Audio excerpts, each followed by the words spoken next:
kababayan ko, kumusta kayong lahat? Ako po yung matanda na.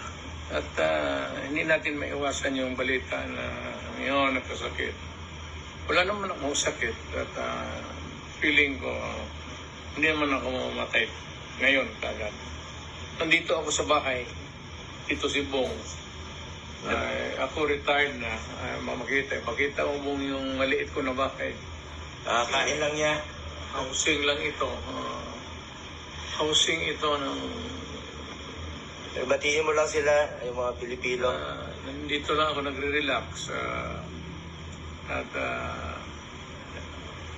nagbabati sa inyo ng magandang araw sa lahat ng Pilipino. Hindi po totoo yung nagpapakalat, huwag kayong magpapakalat ng masamang balita. Alive and kicking. Siyempre may edad na po si dating Pangulong Duterte. Kahit papano. May konting sakit pero at his age is very healthy. Alam mo, matanda na ako. Nagsilbi na ako sa inyo ng pinakamatagal, mayor, ilang taon, presidente. Huwag kayong magtaka kung mamamatay ako. Mas mabuti pang magtanong, bakit pa buhay pa yan? Bakit tayo na magpahinga, matanda na? Yun pa ang tanong yun. Pero kung sabi mga balitaan ninyo, may chismis, mamatay ako. Lahat tayo, ikaw, ako, lahat ng kaharap ko sa mundong ito, mamamatay tayo. Hindi ako exception. May katandaan na ako, tapos na ako nagsilbi sa buong buhay sa bayan ko, ang taong bayan Pilipino. Salamat po sa tulong ninyo at inyong pagbigay ng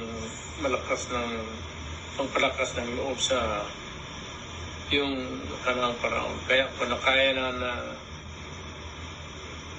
nilabanan ko lahat. Lalo na yung krimen. Tapos na ako, retired na ako. So very healthy po si dating Pangulong Duterte.